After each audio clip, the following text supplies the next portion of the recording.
Olá, tudo bem? Como vocês estão? Mais uma vez estamos aqui para um outro episódio do Agora Elas e agora nesse tema maternidade eu tentei trazer algumas convidadas que tenham muito a acrescentar da própria vida, da vivência de maternidade e mais uma pimentinha aí que a gente possa trazer para o nosso bate-papo. Hoje eu recebo com muita satisfação, com muita alegria, a Paula. E boa noite. Obrigada, Paula, por ter aceitado esse convite. Nós já estamos lutando nele, né? Já tem um Nós tempinho. estamos lutando tem um tempo.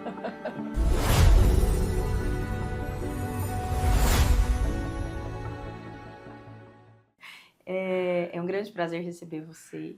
Obrigada. Como é de costume daqui, eu te apresento profissionalmente lá no final. E eu queria que você contasse pra gente um pouquinho, alguma coisinha de quem é a Paula, que você quiser contar. Eu sou a Paula, vou na próxima semana fazer 47 anos. Sou casada com o Gustavo, mãe do João Guilherme, de 14 anos, do Pedro Augusto, de 11, católica. E gosto de me movimentar em várias áreas. A gente vai descobrindo isso. Não tem muito, senão eu vou dar spoiler. Tá certo, tá certo. E assim, que mulher que vai fazer 47 anos, né? Pois Que é. mulher pensa bonita, bem. animada, que faz 1 milhão de coisas. Mas já tá, a conta tá chegando, viu? Mas chega, não chega? Chega. Não tem jeito, não A tem gente jeito. estava falando isso agora, né? Como coisas que nunca aconteceram, nem na nossa mocidade começam a acontecer agora, né? Está batendo a minha porta, eu já venho trabalhando isso, esse climatério, menopausa, os sintomas. E assim, olha, vem pesando bastante aí na conta desse tumulto de vida que a gente cria, né? Porque na verdade a gente que cria isso, né? Exatamente, absorvendo 1 milhão de coisas e querendo fazer tudo e caber tudo. Mas eu tô nessa, assim, eu tô sentindo um monte de coisinhas já. E é tão difícil porque parece, sabe o quê? Que a gente não se conhece mais. É que nem quando você passa da pré-adolescência para adolescência plena e parece que, peraí, eu não sou mais eu, mas agora eu sou quem? Tem um pouco daquilo, mas o que vem? Então, as pessoas falam assim, que a maturidade chega e a gente começa a se conhecer mais, você sabe aquilo que você gosta, você sabe aquilo que você quer vestir, você conhece o seu estilo, mas daí, eu acho que é um período tão curtinho, porque quando vem esse pedaço do climatério e menopausa, a gente fica toda confusa de novo, e assim, vem sintomas, o que tem acontecido muito comigo, assim, por exemplo, eu nunca tive alergias na vida, e de vez em quando eu acordo à noite, assim, com o olho todo inchado, empapuçado. Alergia de quê? Nunca tive alergia. Então, assim, sabe? Coisas que nunca aconteceram. Mas é o que eu costumo dizer. Ainda bem, né? Porque nós estamos vivas. É verdade. Então, se Deus permitiu que a gente estivesse nesse caminho aí, vamos sofrer o momento. Vamos curtir o momento, né? É verdade. O meu avô brincava com isso. Assim, ele falava assim, não quer ficar velho? Morre novo. Isso. Não tem o que fazer. É isso. Tipo, é o preço que tem a pagar. Não e quer pagar acabou. imposto de renda? Não trabalhe. Exatamente. Né? Não tenha renda. Tem Então, uma renda é mais bem ou baixinha, menos que aí isso. você não... É mais ou menos isso. Então, vamos lá. Exatamente. Vamos tocar. E, assim, você acumula várias funções. Você teve, assim, uma mudança de vida muito grande nos últimos anos. Assim, não tem problema dar spoiler e, eventualmente, até falar do que aconteceu, tá? Tá tudo certo. Que foi perceptível, até para quem não te conhecia. Eu era sua seguidora, né, num Instagram que você fazia receitas. Isso. E aí eu notei depois uma mudança de perfil muito importante. Depois tive a oportunidade de conviver com você, né, um pouquinho. E assim, eu queria que você falasse um pouquinho disso, de quem era a Paula e a virada de chave foi a conversão, né? Então, eu costumo dizer que assim, fui, né, da época da feminista moda antiga, né? Eu sempre fui assim, de ganhar o mundo, eu quero conquistar isso, quero conquistar aquilo. Pra você ter uma ideia, nem quando criança, se as pessoas me perguntavam, você quer ter filho? Não. Então, assim, eu não tinha nem imaginação, não brincava de boneca, de família, nunca foi a minha praia, não.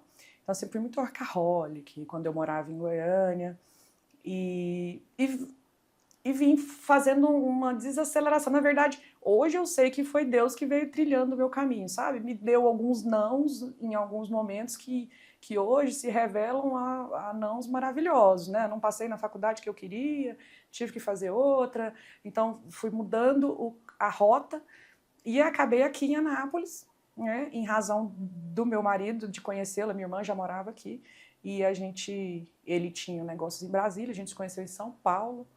E aí, bom, e agora? Eu em Goiânia, ele em Brasília, aquele, né, trança, não. Então eu vou para Anápolis e a gente fica mais perto, né? Faz uma sede em Anápolis e mora lá e tal.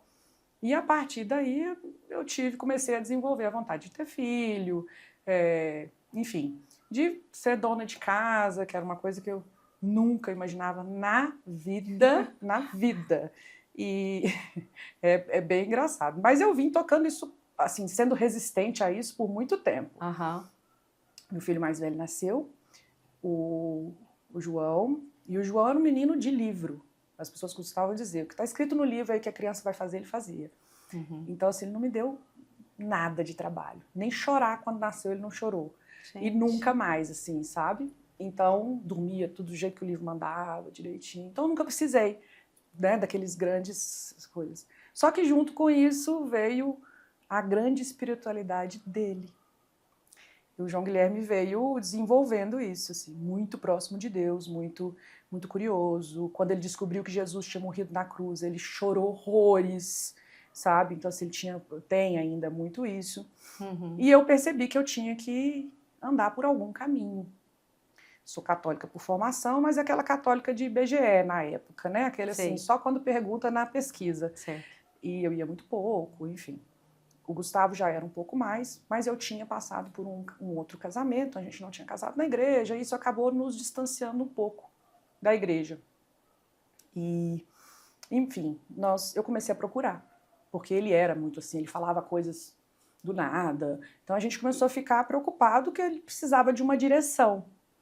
Fui a um centro espírita, perguntar o que estava acontecendo com ele, e aí não sei se é chefe, enfim, do centro espírita disse, precisa trazer ele aqui, a gente vai conhecendo. Eu falei, olha, eu não posso trazer, porque não é o que eu acredito, assim, como é que eu vou trazer meu filho num lugar que eu não tenho, né, eu tenho que dar o testemunho para ele, o que vai adiantar, né? Porque ele me disse que ele era um... médium? Não, ele era um espírito ligado muito à religiosidade, então que ele precisava de uma direção neste caminho. Entendi. Enfim. Eu soltei uma palavra aqui como se eu soubesse exatamente o que significa, então, mas eu realmente não tenho conhecimento. Eu também não tinha a menor ideia do que estava acontecendo. A única coisa que ficou muito fixa na minha mente foi isso, né? Que ele precisava se ligar, se fixar numa religião, numa direção assim. Falei, pronto, vou voltar para casa. E aí, com isso, a gente voltou. Mudamos pro condomínio, mais perto de uma capela, e começamos a frequentar. E ele foi, assim, surpreendente, né? Ele tinha muito pequeno, mas as pessoas já viam que ele queria muito aquilo. E nós começamos a ir para levá-lo, né? E aí veio toda essa virada de chave por ele. Quando ele foi fazer a primeira comunhão, a gente não comungava porque não era casado, ele perguntava por quê, então tinha que fazer todas essas questões. E isso foi despertando o interesse da gente voltar mesmo, de verdade, né? Fiz a nulidade do meu outro casamento, casei de novo na igreja, casei de verdade na igreja, né? E aí a gente veio vivendo isso, né? Deus foi preparando a gente, né? Hoje eu percebo isso. Veio moldando, né, os nossos caminhos para que a gente estivesse pronto para todas as coisas que aconteceram e que ainda vão acontecer, né? Eu percebo muito isso. Eu sempre fui muito centrada, mas muito, muito dona da razão, muito, muito brigona, muito assim, sabe? As pessoas têm que sair de uma discussão comigo falando amém. Entendi. E tudo isso veio mudando, sabe? Esse é o grande... Você venceu isso? É o grande ponto. Ainda não, completamente não. Mas eu tenho muita dificuldade com isso. Eu estou trabalhando isso. É um problema isso que eu tenho. Muito. Nossa, Roberta, assim, muito. Hoje, antes eu era daquela, né? Dou um boi para não entrar numa briga e uma boiada para não sair, né? Aquele esquema. Mas hoje eu já não tenho mais, nem em casa. E antes, em casa, nossa, como meu marido, assim, na casa normalmente as discussões são monólogos, né? Só meus. E eu punha as roupas na mala para ele começar a conversar comigo. Tipo assim, eu tô indo embora para ele começar a discussão, porque eu precisava da discussão. Entendi. Sabe? Eu necessitava vencer algo. Vencer aquela batalha. E isso, assim, hoje é uma coisa... Eu acho que só o fato da gente ter a consciência de que é um entrave, que é um problema, isso já é uma grande vitória, sabe? A gente sabe que porque antes eu nunca imaginava isso. Não, esse é meu jeito, essa é a minha personalidade. Sinto muito. Né? Ame ou odeie. Sempre usei muito isso. Não, né? Não tenho mais essa visão. E aí eu tô tentando focar, canalizar a minha energia para outras coisas. E eu descobri isso, que é o excesso de energia, né? Que a gente tem que... Eu acho que a gente se parece bastante com esse fervor, o ímpeto de querer fazer 1 milhão de coisas. De querer fazer tudo, de querer centralizar tudo. E aí eu fui diminuindo a marcha. E esse foi a grande virada do Instagram, né? Ele veio por um motivo muito lindo, porque foi cozinhar para o meu marido, para a gente acertar questões do nosso casamento, que a gente não podia sair de casa, porque os meninos eram pequenos, então a gente não tinha vida social, né? E aí a gente nem se falava direito dentro de casa, então assim, a gente estava em crise. E uma grande amiga me sugeriu, né? Cozinha para ele. Gente, eu trabalho o dia inteiro, por que eu vou cozinhar para ele? Por que ele não cozinha? Sabe, aquele feminismo enraizado. Sei. E aí decidi fazer isso. E tudo virou. A chave virou. A gente começou a sentar com os meninos. Eu me lembro que a primeira vez que eu fiz o jantar para ele colocou, a gente jantou com o Pedro no Bebê Conforto em cima da mesa. Então, assim, aí foi vendo essas coisinhas. Aí uma amiga minha, uma vizinha, falou assim, Paula, por que você não arruma a mesa? Ah, não, gente, arrumar a mesa não. Não, é tão carinhoso, esposa, ai, que frescura, né? Eu tinha essa... Aí lá fui eu com a mesa. Arrumei a mesa. E tudo isso foi refletindo no nosso relacionamento.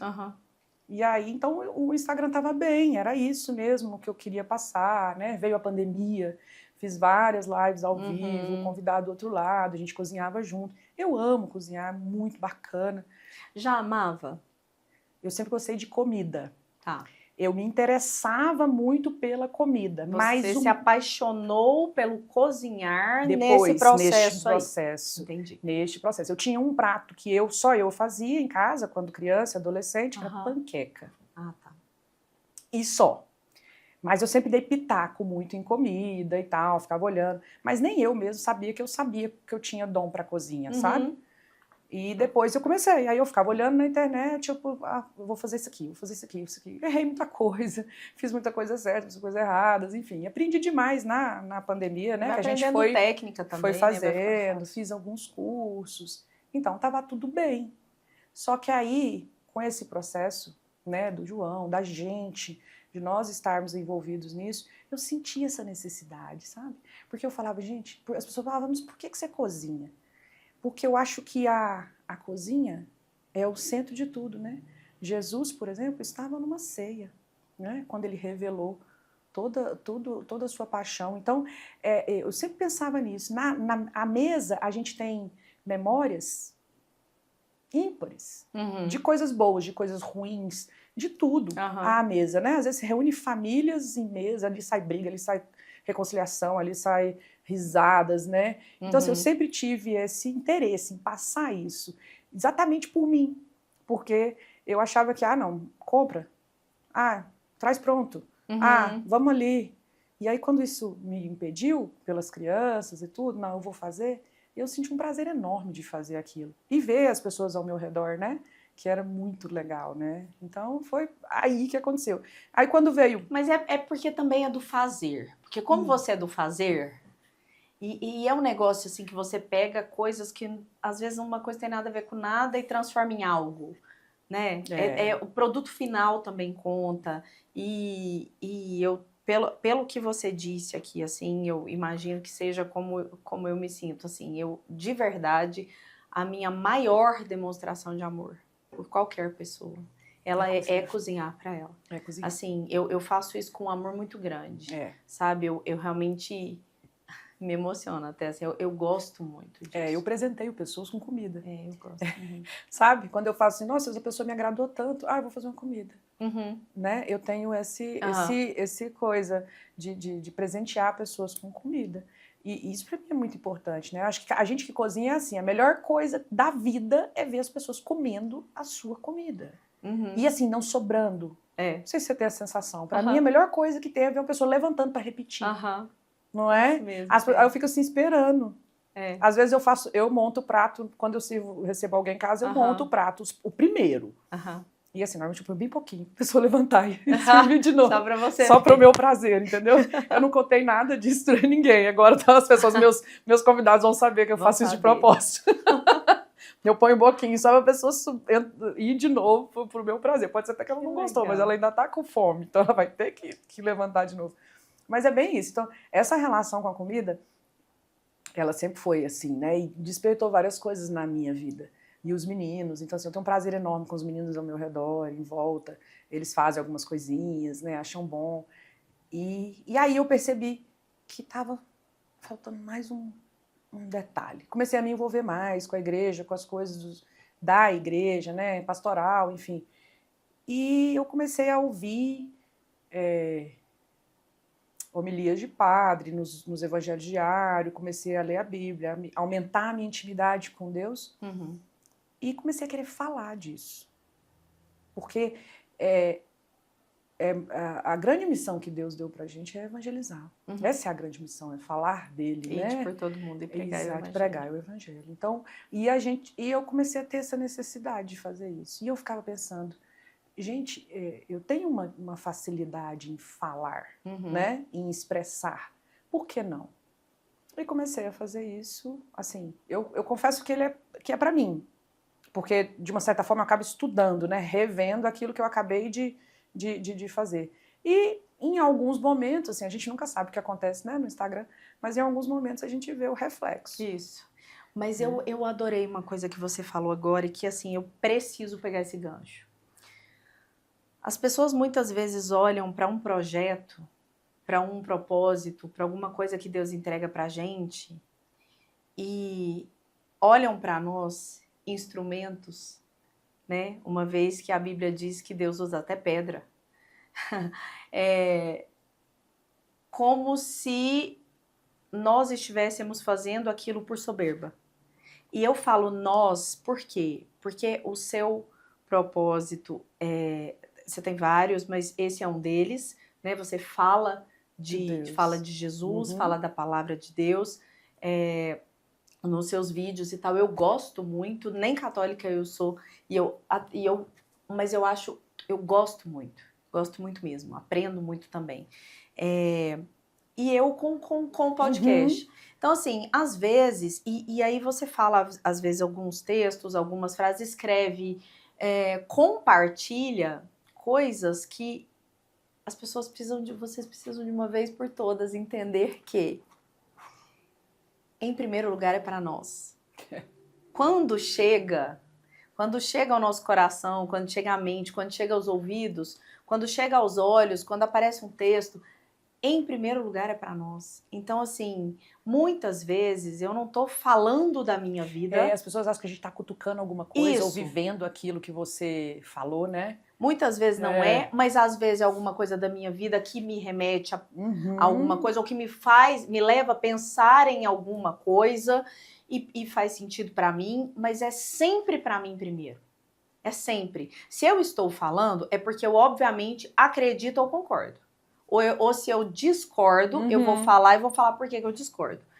Exato. Mas, em primeiro lugar, é para comunicar aquilo que está falando com a gente. É muito importante isso, porque, especialmente para quem prega, e é o seu caso, tem muito isso de deve ser santa, né? É, Mas deve não erra, não peca. Ai, lembra? Sabe que você já é. somos e Quando- seremos pecadores sempre. Quando eu comecei, eu até tive meio que eu dei uma explicaçãozinha que eu não faço mais e até me corrigi depois, Tá. porque eu disse, olha, eu quero fazer isso daqui e tal, não sei o quê, mas é porque eu tenho interesse de ser instrumento. Eu não quero ser exemplo, eu quero ser instrumento. Uhum. Aquilo era uma grande defesa minha, sabe?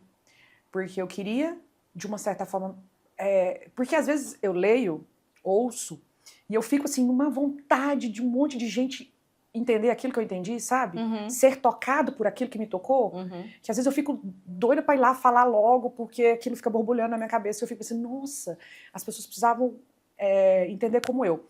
Eu sei que isso não é totalmente possível, né? Porque a gente sabe que depende muito do momento da pessoa, aquela que está ali e tal.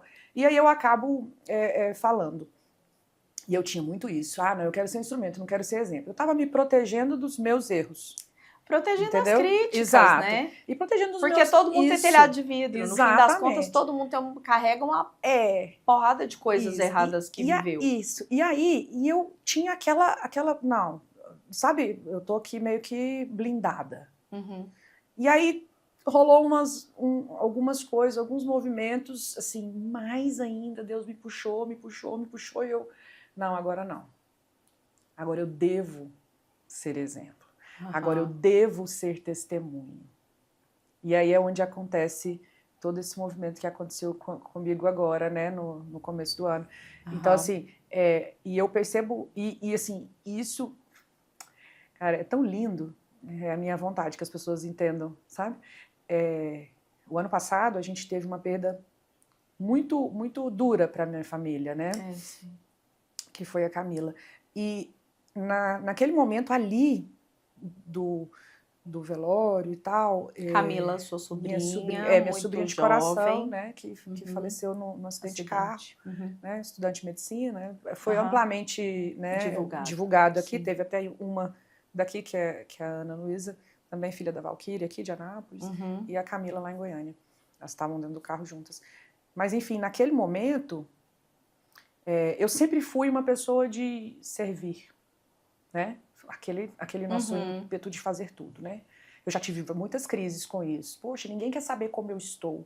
Por que todo mundo vem me pedir coisas? E aí minha mãe, uma vez, eu não sei nem quantos anos eu tinha, eu acho que menos de 20, ela disse assim, minha filha, numa dessas grandes brigas minhas, ela disse, minha filha, você nasceu para servir. E na hora que ela falou, eu falei, mãe, servir o quê? Não quero. E larguei isso de mão e ficava, mas sempre vinha essa conversa dela comigo. Eu não me lembro quando, nada, mas eu só lembro dessa frase. E eu fui entrando nessa, mas às vezes entrando meio doente, né? Doentio, assim, deixando até a gente para poder fazer para o outro. E aí, enfim, nesse dia, eu estava lá fazendo exatamente o mesmo, né? E eu como sou da área da saúde, já falando um pouco, e as pessoas... Assim, eu sou muito tranquila com esse momento. E eu fiz a minha parte. E aí tinha uma moça lá, uma parente nossa, que ela tá em processo de conversão, enfim, aí ela, depois de um tempo, ela falou, Paula, você sabe que uma das grandes responsáveis por eu decidir me converter, e tudo foi você, foi aquele momento? Por quê? A sua serenidade era uma coisa absurda. E assim, não é uma coisa que eu tinha conhecimento, né? Então, quando você tira a máscara da proteção, e as pessoas conseguem te ver desse jeito, elas veem realmente quem você é. E aí aquilo me deu cara, tem gente me olhando. Tem gente se refletindo em mim, assim, sabe? Vendo o que eu faço. Então, se eu digo sobre Deus, se eu falo sobre Deus, eu preciso viver aquilo também. E fui embalando assim nessa, né? Moldando. Mas é o que eu costumo dizer lá, a conversão ela é diária.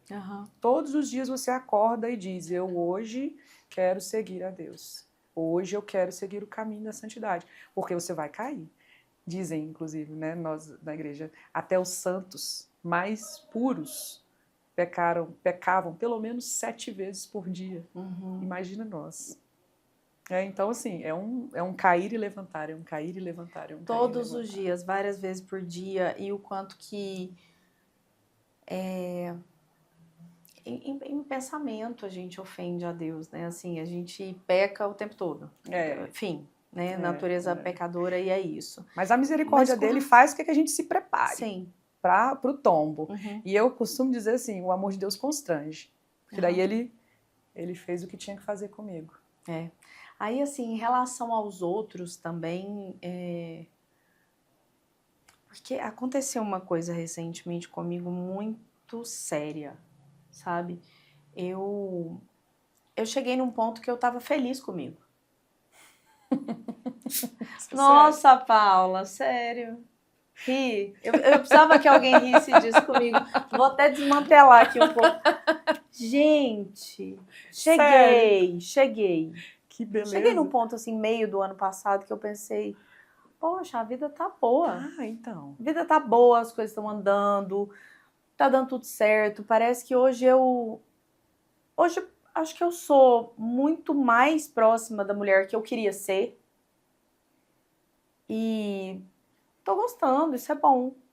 Isso é bom. Putz. Eu tomei uma lapada no fim do ano, assim, a vida virou do avesso, eu virei do avesso, e assim, saúde, hormônios, questões, coisas que mudaram demais no meu trabalho e que afetaram a minha vida demais. Foram tantas coisas que eu perdi o rebolado completamente. Eu me perdi de mim. Completamente. E assim, eu perdi a linha, eu perdi o eixo e eu agora estou começando a conseguir voltar para o meu eixo, assim, eu desestruturei total, emocionalmente, assim, em frangalhos. Fiz muita gente sofrer, sofri pra caramba, perdi muitas coisas que eu não queria ter perdido. Algumas coisas não podem ser recuperadas. Algumas pedras que você atira, elas quebram vidraças e assim, troca-se o vidro, mas reparar aquele vidro não repara, né? E eu fiquei pensando, toma, outro dia, semana passada, eu tô muito reflexiva na última semana, eu falei, toma, querida, você tava muito bem, né? Mas você sabe, isso é assim, é Deus querendo te dizer que não é você. Querida, não é você. Exatamente. Quando a gente... Nunca será sobre você. Aí entra de novo a história lá do Instagram, de falar, sabe? Eu tive um momento desse, até saí do Instagram por um tempo, fiquei um tempo fora, porque meu diretor espiritual me disse assim, Paula, você precisa avaliar se isso que você está fazendo é para você ou para Deus. Sabe? Esse ponto. Você quer as palmas e alguém que chega para você, nossa, aquilo que você falou é tão lindo, nossa, tocou demais. Ou você está fazendo isso só para Deus? E aí eu saí. E aí Deus me fez voltar. Entende? Por quê? Porque ele falou, ó, você está subindo demais. E não é você, né? A gente, nenhuma das nossas virtudes vem por nós mesmos. Então, eu acho que é bem isso. Quando a gente acha que está ali, ó, meu Deus, isso também que bom. Nossa, finalmente tô madura. Tô bem. Tô. Jesus. Você sabe que Deus fala, meu bem, você, né? Peraí, não é você volta aqui, nunca foi você. Pra você ver, foi o que aconteceu Cresce, comigo. Aconteceu comigo. Servir, servir, servir, não depender de ninguém. Eu sirvo. Sou eu que chego. É a mim que as pessoas pedem oração. Né? Isso tem muito. Eu tenho um grupo de oração, então as pessoas... Nossa, Paula, eu acho que você, assim, você tem tanta facilidade e tal, eu queria que você rezasse por fulano. Ah, tá bom. Ah, queria que você... Ah, tá bom. E aí? E aí eu tomei a lapada da vida. E aí assim, nós vamos entrar um pouquinho, porque precisava contextualizar um pouco de quem é a Paula e o que aconteceu na vida da Paula, para poder entrar um pouco no tema aí, na temática do mês, né? Que é mês das mães e tal. E você passou por uma coisa recentemente, né? Com o seu filho caçula, que é uma coisa daquelas de arrepiar os cabelos de todo mundo. Porque né, você vai contar muito melhor do que Uhum. eu, mas assim, seu filho teve um problema que poderia ter levado a óbito, Uhum. né? E foi uma coisa muito grave, Sim. que demorou para se resolver e tal. E aí, assim, essa mãe, que é essa fortaleza, e que é essa mulher que faz um monte de coisas, e que é essa mulher que já entendeu que ela faz um monte de coisas porque Deus permite, mas que ela também tem a força que é dela, porque afinal Deus a fez assim, aprendeu um monte de coisas. E aí? Mas Na hora que bateu tudo isso? Eu nunca Conta tinha pra passado gente o que por aconteceu. nada semelhante. Nada. Era muito fácil para mim dizer às pessoas, voltando lá ao caso da Camila, eu tô com você, força, eu tô sofrendo junto. Mas era muito fácil dizer isso para o problema do outro. Aham. E né? A gente tem muito, né, frases prontas. Essa semana eu ouvi da minha prima falar isso. Paulo, nunca mais eu falo, sabe essas frases prontas que as pessoas aparecem no Instagram, quando uma mãe perde um filho, todas perdem? Mentira. É mentira. Sabe? Quando Porque depois de amanhã eu esqueci do filho da outra e ela nunca Exatamente, mais. Exatamente. Me dói. Na hora eu penso, podia ser o meu... mas dura pouco. Não é. Dura pouco, Exato, não é igual. Não é. Então, assim, eu tinha uma posição confortável Uhum. do servir. Uhum. Sabe aquele servir que eu achava ruim? Uhum. E aí chegou até mim. Deu precisar disso, né? O Pedro teve uma osteomielite aguda, né? Uma doença muito séria, muito grave, que Deus desenhou nos detalhes. Até quando a gente encontrou a resposta, as pessoas que estavam, tudo isso eu tenho muito, muito certo e muito claro, sabe? Mas o que mais me tocou, assim, a gente descobriu o diagnóstico na hora certa, a gente entrou na hora certa, tudo. Mas o que mais me tocou foram as pessoas que vinham até mim, me mandavam mensagem e tal, falando, não, nós estamos rezando por você, nós estamos rezando pelo Pedro, nós estamos rezando, nós estamos rezando, nós estamos rezando, nós estamos rezando. Em alguns momentos que, vai ter que fazer outra cirurgia, ia para a cirurgia, eu mandava mensagem para alguém, reza por mim. Essa não era uma frase minha. Você precisou aprender a pedir ajuda, se apoiar nos outros, aceitar suporte. Exatamente. Se mostrar frágil. Exatamente. Se permitir ser frágil. Deus me falou, filha, não dá para ir sozinha. Sua vez agora. Não dá para ir sozinha. Você precisa. Até o pequeno da minha mãe falar, olha, eu vou ficar aí com ele. Não precisa. Mãe, precisa. Eu não tô dando conta. Até isso. Foram momentos que me ensinaram décadas de vida que eu acho que eu não conseguiria aprender. Eu aprendi em 2 meses, né? E foi muito difícil. Muito difícil. Quanto tempo de internação, cirurgias e coisas? Então, a gente internou no dia 1º de janeiro. Para você ver como Deus desenha, né? Mas começou no finalzinho Foi do ano, no Natal, né? assim. E para você ver, né? Todos os médicos poderiam estar viajando. Mas o médico, os 2 médicos que eu precisava, estavam aqui. 3, né? Então, assim, tudo coadunou, assim, sabe? Eu costumo dizer que Deus queria me mostrar, mas ao mesmo tempo Ele também me mostrou quanto que Ele me amava, né? Como Ele tinha esse amor e esse cuidado pela minha família. Mas Ele mostrou, tanto para mim quanto para meu marido, em diversos pontos, né? Tanto para mim um ponto, para ele outro, né? De como a gente é frágil, como a gente precisa daquilo, mas como a gente se fortalece na tribulação, quando a gente tem certeza, né? De quem carrega a gente. Nós ficamos do dia 1º de janeiro até... A gente ficou numa ida e vinda de hospital, sabe? Então, nós ficamos enrolados até falar assim, bom, agora a gente vai seguir um tratamento em casa, até dia 14 de fevereiro. Na verdade, a gente foi para casa 2 de março. Então, a gente pode considerar aí janeiro e fevereiro. 2 meses, 60 e poucos dias, mais ou menos, indo e voltando, indo e voltando, indo e voltando. Ele teve risco de óbito? Teve. Ele teve no momento do diagnóstico, na verdade, sabe? Porque como era uma infecção bacteriana pode gerar sepsemia, então o time da cirurgia Entendi. foi super importante. Só que a gente fez ela 4 vezes.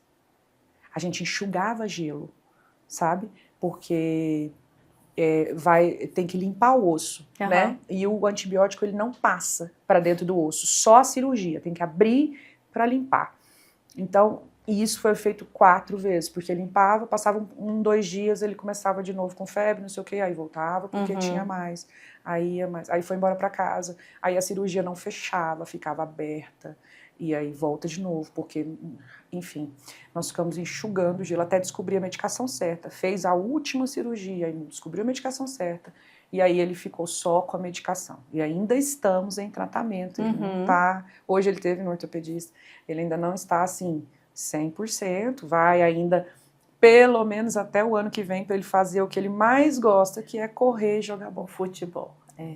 Isso é só no começo do ano que vem. Ele recebeu essa notícia hoje, mas ele tá bem. E então mas ele tem noção do que ele passou, ele tem 11 anos. Tem 11. Ele tem uma noçãozinha, mas ele é muito feliz, sabe? Ele é muito good vibes. Ele não sou eu. Então ele pulou essa parte. Entendi. E aí a gente veio, né, nesse período. E Deus veio mexendo, me ensinou uma das grandes virtudes que nós devemos ter para sermos, termos aí o reino dos céus, né, que é a humildade. E a humildade da gente reconhecer, né? Não é humildade de ser menor, é a humildade de você reconhecer que você não anda só, reconhecer que você precisa, né, das pessoas, dos apoios, das orações, dos bons pensamentos, e que você não faz nada sem Deus. Eu fico pensando, eu falei hoje para uma moça que falou, nossa, hoje que eu descobri o negócio do Pedro, eu até me emocionei. Eu fico pensando como é que alguém consegue passar por uma situação dessa se ela não acredita em nada. Eu falo isso sempre. Eu não, né, nem seria da minha alçada achar alguma coisa a respeito da pessoa que crê nisso, naquilo, que não crê em nada, enfim. Mas eu não daria conta de ser essa pessoa, sabe? Porque saber quem cuida, saber quem está, né, saber quem é por você, assim, faz toda a diferença. E entender que aconteça o que acontecer, no fim das contas, é o melhor, né? Você sabe que quando as pessoas... Ainda que o melhor... O problema não seja aquilo que você quer. Exatamente. E se não tivesse sido? Pois é. Você sabe quando as pessoas me pediam para rezar, às vezes por alguém que estava na UTI ou no hospital, alguma coisa, nunca consegui pedir para Deus para que a pessoa melhorasse.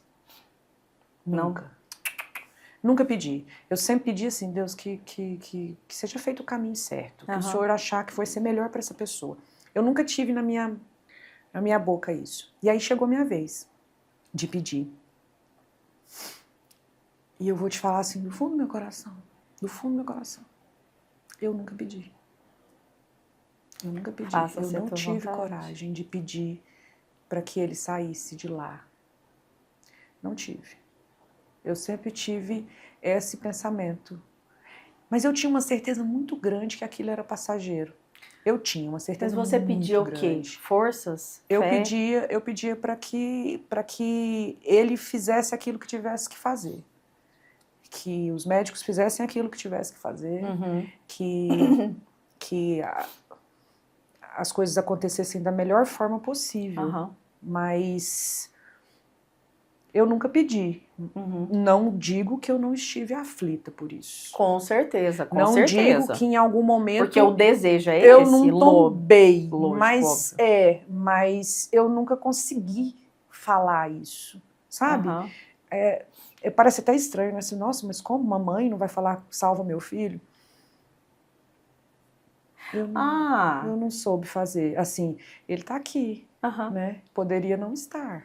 Talvez você não tenha pedido, não tenha dito salvo meu filho, porque você falou que sentiu no seu coração desde sempre que não era para morte. Não, eu tinha uma noção grande do teor da doença. Sim. Eu sabia até onde as coisas iam, né? E, Ele assim, poderia, por exemplo, não ter morrido, mas ter perdido a perna. exato, poderia ter uma sequela, Aham. ainda pode ter, enfim, a gente ainda tem esse trabalho aí, tem um processo longo ainda para Aham. acontecer.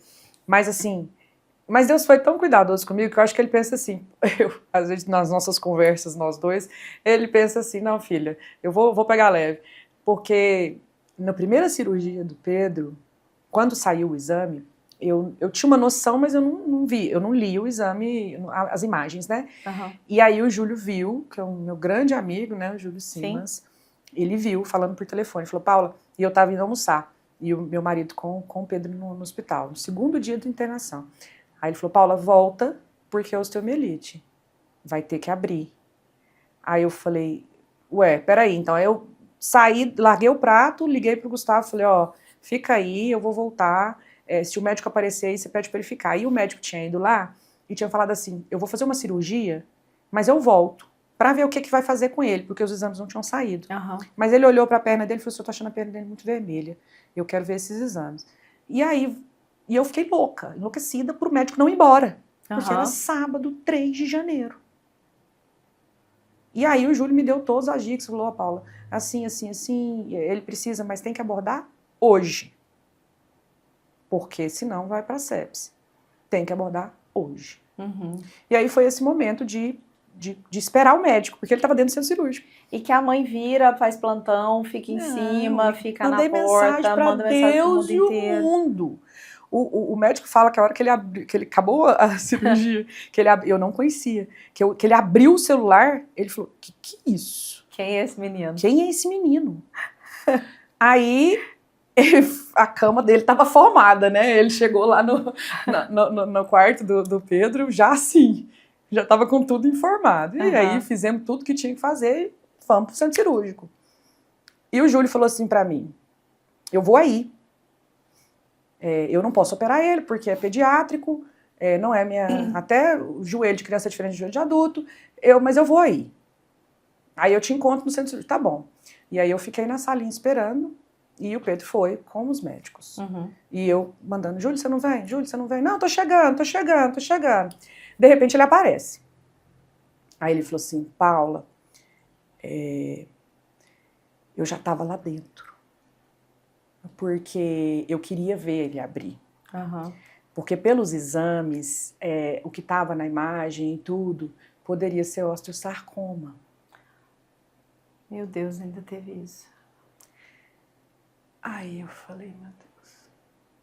E isso, tinha mais 2 médicas amigas nossas que também estavam com esse diagnóstico na cabeça e não falaram nada. Ficaram calados esperando o médico abrir. Porque só ia saber se tivesse aberto. Mas não era. Graças a Deus. E aí o Júlio falou, mas não é, tá tudo bem. Pronto. Esse foi o grande momento que eu falo que Deus me protegeu. Entendi. Assim, sabe? Uhum. Eu não sei se ele pensa assim, não, ela é fraca. Se eu der essa batida nela, ela cai, ela vai embora, ela me larga, sabe? Uhum. Tipo assim, se eu der uma pancada desse tamanho, ela me abandona. Uhum. Não sei se é isso ou se é porque realmente a misericórdia dele comigo, eu acho que ele fala assim, não, vou tentar mais um pouquinho. E foi isso. E aí depois disso eu vim, sabe, só me fortalecendo e vivendo um dia após o outro. E com relação aos meninos, sabe, essa coisa do como é que você conduziu com eles? Como é que era a conversa com eles, né? Com certeza muito diferente com um e com o outro. Você não pedia cura, mas ele pedia. Sim. E você falava com ele a gente sobre teve isso, muita assim, como é que foi a mãe Paula nesse tempo aí? A gente teve alguns momentos assim complexos. Assim, o Pedro nunca teve grandes recaídas, não, sabe? Ele sempre foi muito bem-humorado, muito feliz. Mas nos retornos da cirurgia, que ele vinha com a anestesia, eram os momentos difíceis. E esses eram os momentos que eu sempre estava, que eu sempre fiz questão de estar, porque era sempre um momento que ele estava fora do eixo dele. E aí ele sempre dizia, mãe, por que comigo? Por que está acontecendo comigo? Por que eu? Porque era essa hora dos momentos da pergunta. E esse é o momento mais difícil de uma mãe. Ele tem 11 anos. E aí eu falei, meu filho, não fica assim, você não é essa criança, você é uma criança feliz. E ele falava assim, eu nunca mais vou ser aquela criança. Isso foi um dos momentos doer, né? mais doídos que eu vivi na vida. E eu falava, não, filho. E aí você me diz, como eu fiz, né? Como a mãe respondeu. Filho, não tem nada de ruim que aconteça com a gente que não seja para um bem melhor. É assim que Deus fala. Deus quis você. Deus quis que você desse o testemunho depois. Deus te escolheu para você mostrar o tanto que Ele é maravilhoso. Era a única coisa que eu conseguia dizer, sabe? E o João não, o João já sabia tudo, muito mais tenso, muito mais dramático, muito mais pesado. Com ele foi muito mais difícil, Com inclusive, certeza. né? Porque ele ficou só, a gente meio que abandonou ele de lá, porque todo o porque foco, tem a hora, né, gente? Tem a hora que tem que acudir o que tem que acudir. Não tem jeito. Muito difícil, a gente ainda está colhendo tudo o que aconteceu nesses 2 meses, ainda vamos muito tempo de terapia aí para resolver essa carência que ficou de um lado para o outro. É uma complicação. Quando eu fiz muita questão da gente sair do hospital. E a primeira vez que a gente saiu, eu confesso que eu tenho uma responsabilidade sobre isso, porque eu insisti muito para sair. E aí a gente saiu sem o antibiótico endovenoso e por isso que a gente voltou. Entendi. Porque o antibiótico não fez o efeito suficiente, aí a bactéria reagiu, né? Mas eu queria muito para casa, porque eu não conseguia mais ter 2 casas. Né? E ter que dar atenção para 2 crianças. E eu não conseguia fazer isso, né? Porque a mente, a coisa estava toda ali, era sempre precisando de uma resposta, sempre precisando de um negócio para acontecer. E o João, solto, praticamente abandonado, né? Maior, era mais fácil, falava no telefone, mas isso me rendeu grandes problemas. E agora que eu estou tentando organizar. Eu fico sempre pensando, e eu acho que eu já devo ter falado disso aqui alguma vez, em algum outro episódio. Sempre que acontece uma coisa assim, porque existem fases e épocas e momentos e situações que um filho precisa mais que o outro, né? E aí a mãe, assim, acode todos, mas acode assim, às vezes aquele ali, você só tá mantendo, tá vivo. Comeu, tá, né, minimamente organizado, e para acudir o outro que é urgente, é uma emergência e tal. E sempre me vem à cabeça e ao coração as mães de mais de um filho que se entregam quando perdem um dos filhos e o outro ou os outros ficam à beira do caminho, como se eles não fossem tão filhos quanto o que foi embora. E eu penso no filho, nos filhos, mas nessa mãe também que acho que nunca mais tem paz. Não, é muito complicado a gente lidar com isso. Por exemplo, uma das vezes que eu disse isso, eu acho que eu fui muito dura, sabe? O João estava muito bravo, assim, tomara que ele não assista. Ele estava muito bravo com tudo que estava acontecendo e, assim, praguejando mesmo o irmão, por que aquilo estava acontecendo e tal, nessas, né, rebeldias de adolescente, né, que saem só da boca para fora, né, e aí eu saem da boca da gente também. A gente também fala um monte de coisas que são da boca para fora e que destroem. E eu disse para ele assim, meu filho, olha bem o que você está pensando, olha bem o que você está reclamando. O seu irmão, você está indo a qualquer lugar, você dorme na casa do colega, você faz isso, você faz aquilo, você joga bola. O seu irmão não joga bola mais. O seu irmão não anda. A gente tem que carregar ele de um lado para o outro. Você já parou para pensar? Por que é que você está reclamando? E eu acho isso muito terrível. Sabe por quê? Porque cada um tem sua dor. Eu tava doendo nele, sim. Outras coisas. E eu não consegui ver. Entende? Eu não consegui ver isso aí. Aí, depois que eu falei, eu fiquei pensando, não é justo. É igual quando se fala assim, eu sou filha caçula. Mas a minha irmã sempre fala isso, né? Assim, não, você tem que cuidar da sua irmã. Né? A mãe sempre fala isso. Você é o mais velho, olha aí, você tem que dar exemplo. Né? E a gente... eu sou filha mais velha. Pois é, você é filha mais velha. Então, assim, E assim, o filho mais velho sempre tem ódio do mais novo, né? Porque sempre sobra pra ele alguma coisa. E a gente fica pensando... E eu sempre falo assim, gente, o filho mais velho pelo menos já foi sozinho alguma vez. Eu nunca fui. Aham. Eu nunca fui filha única, né? Nunca É tive verdade. só meu pai e a minha mãe. Eu sempre tive um monte e depois eu. É mesmo. Então assim, eu também tenho a minha parte ruim. Nunca tinha pensado nisso. Pois é, entendeu? Então assim, Aham. foi o que eu disse pra ele. Eu falei, meu filho... Essa coisa do ponto de vista, né, assim, do meu lugar. É. Do ponto, assim, de até onde Porque minha irmã fala sempre isso. que vai... Eu tava lá, nunca sozinha, tinha de pensado. boa, Nunca. tendo toda a atenção do mundo, e aí vem chegando.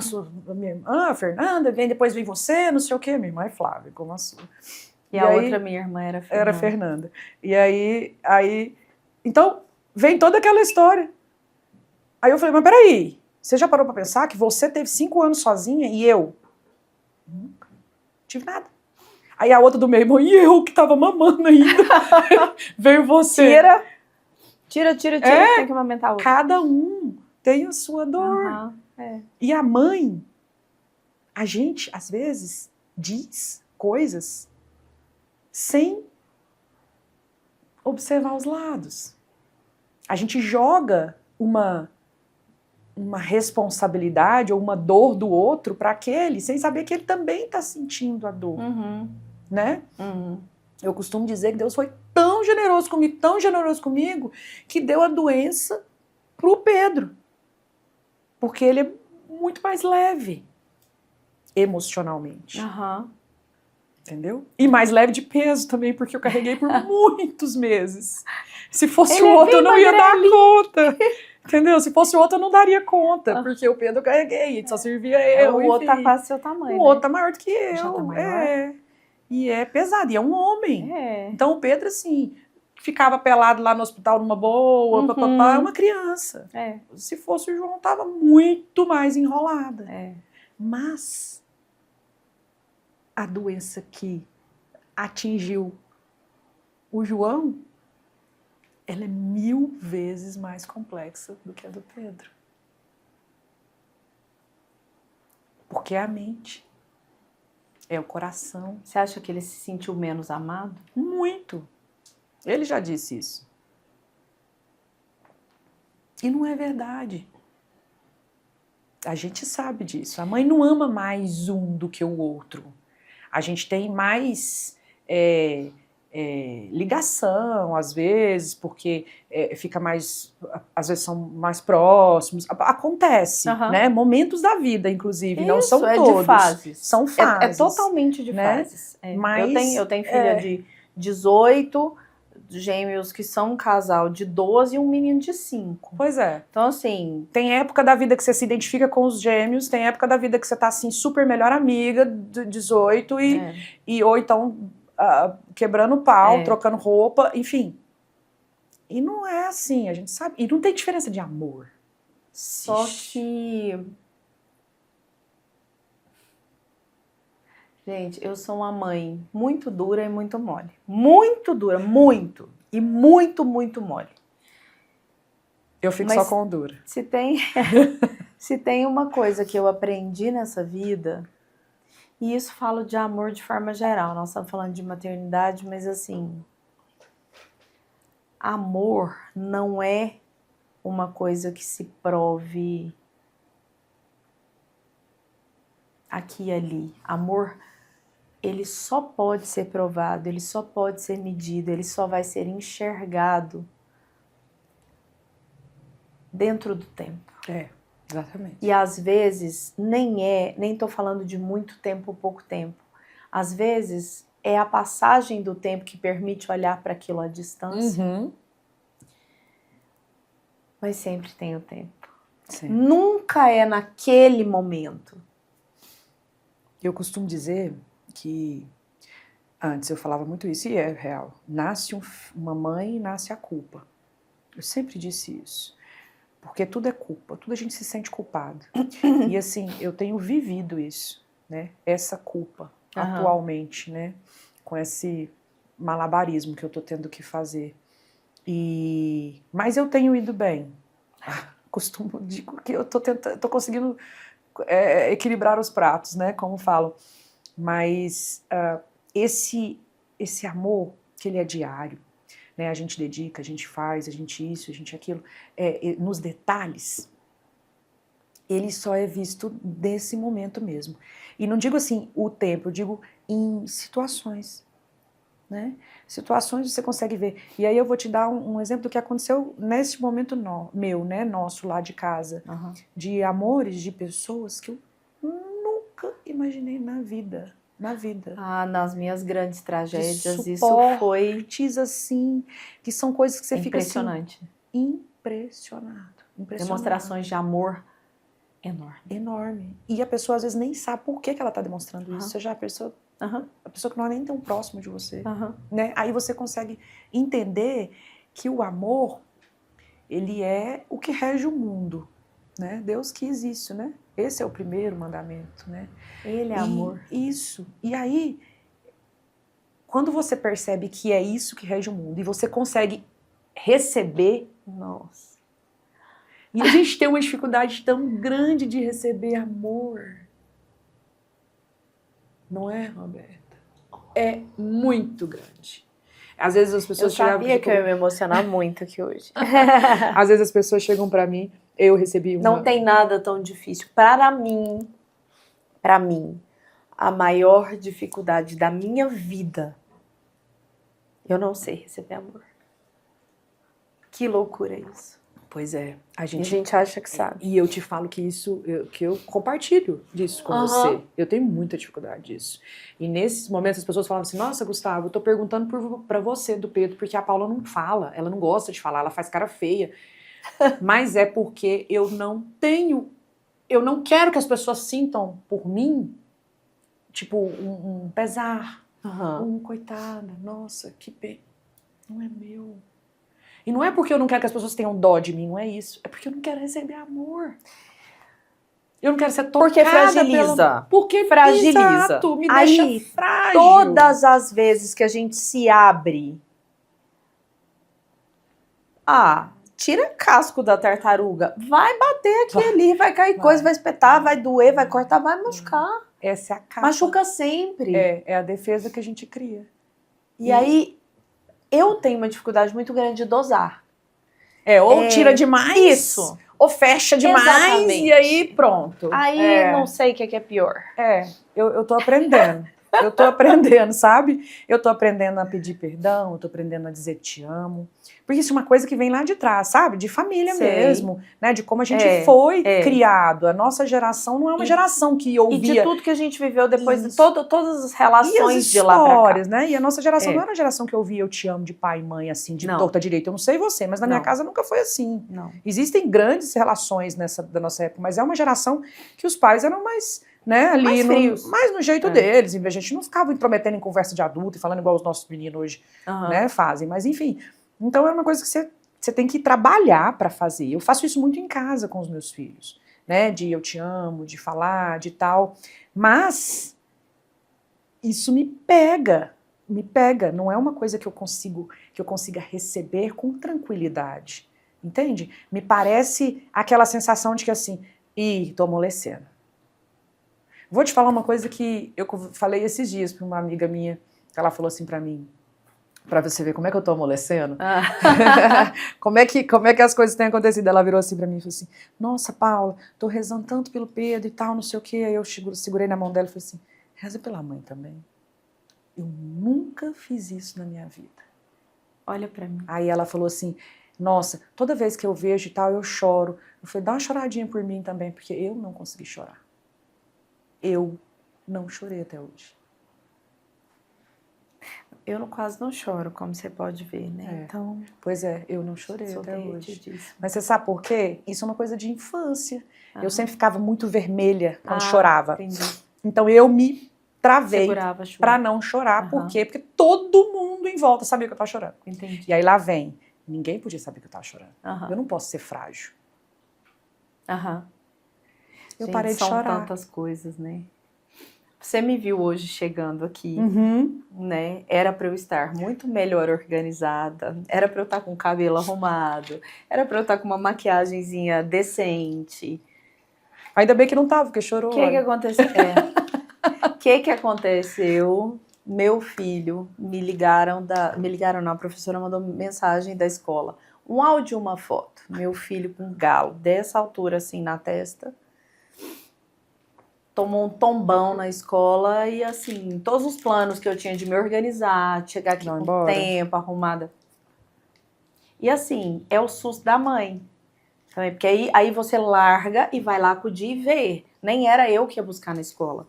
Mas aí para tudo. E aí eu fui correr, fui ver como é que tava, fui pegar, fui ver com a mão. E não precisava, né?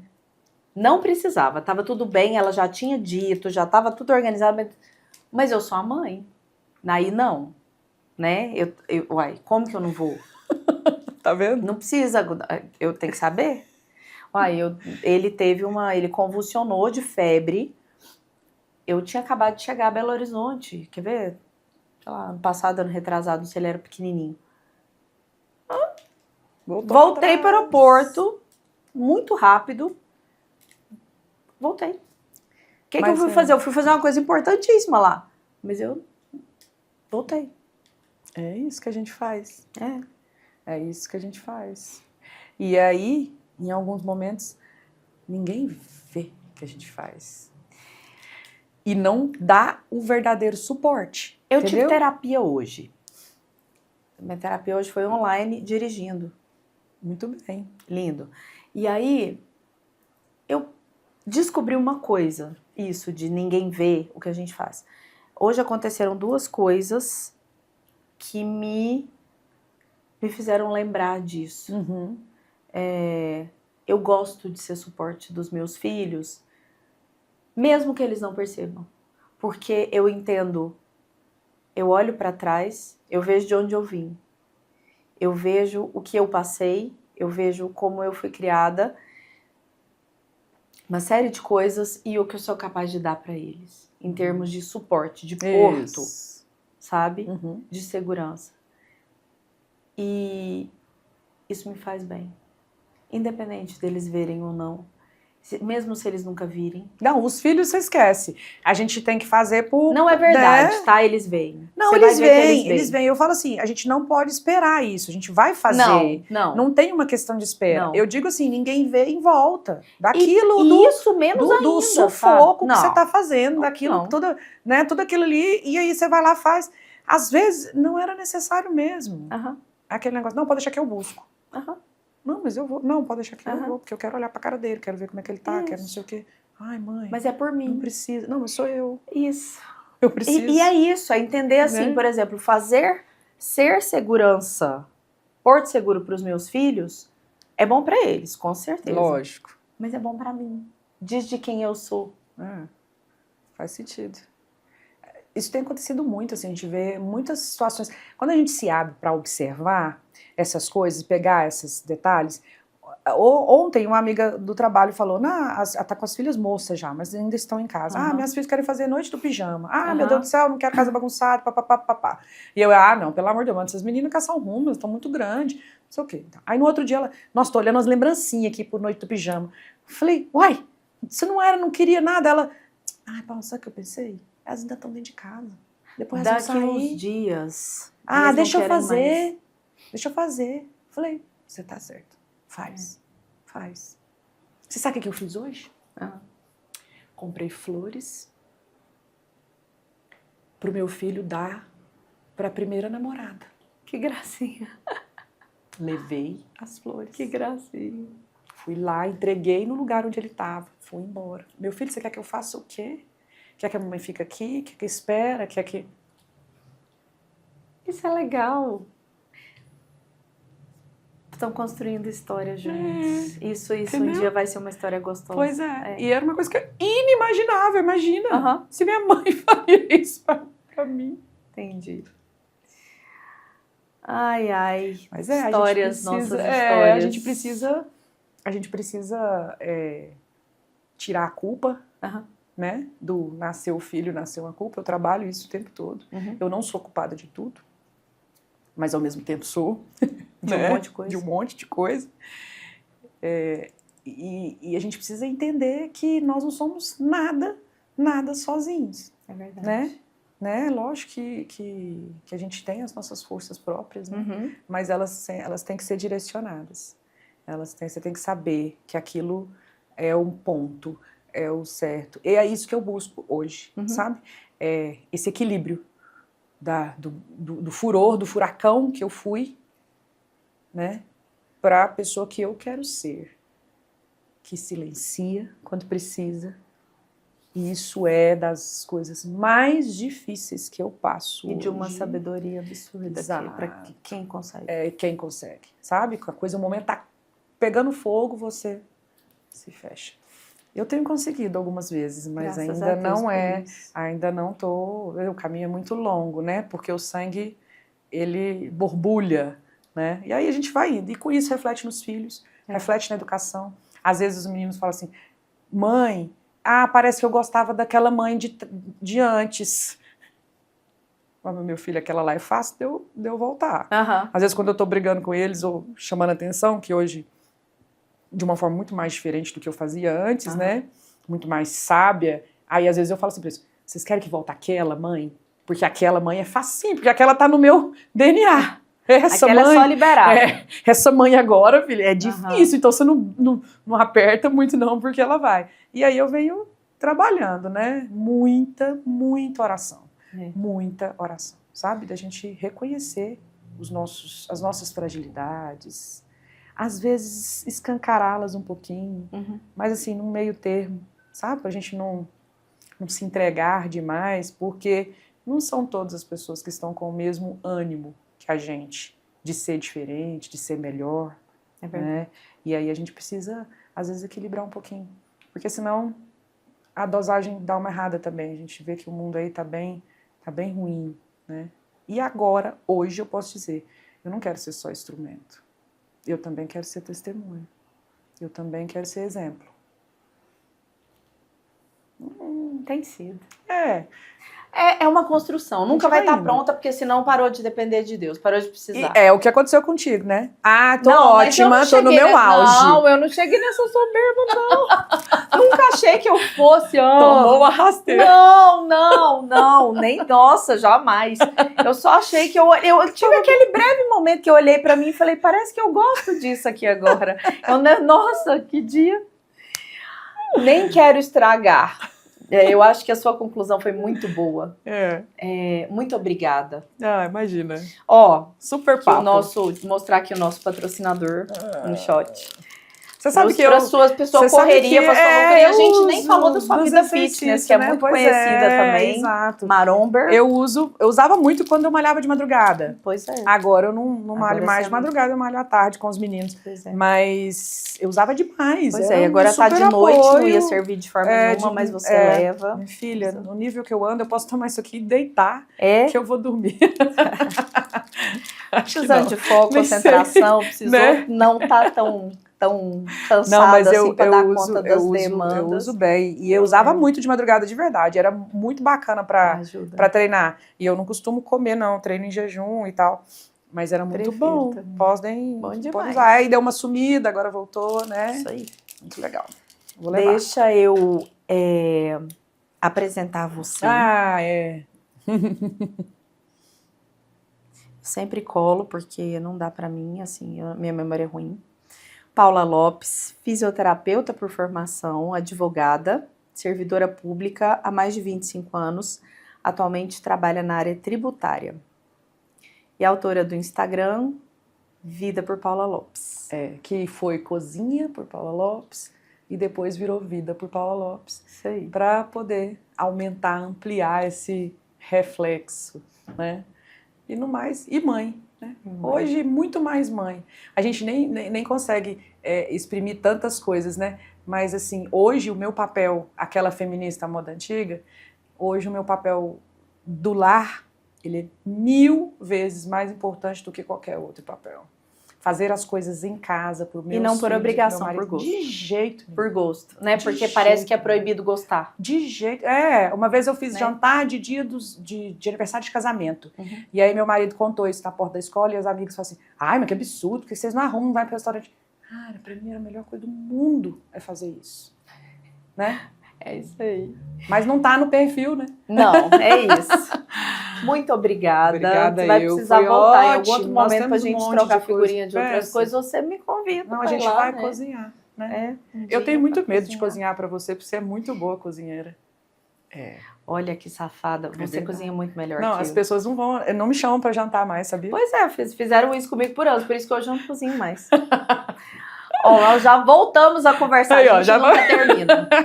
É. Muito obrigada pela sua audiência mais uma vez. E eu te aguardo no próximo episódio do Agora Elas. Beijo. Tchau, tchau. Gente, isso vai muito longe, nós não vamos embora Vai. nunca.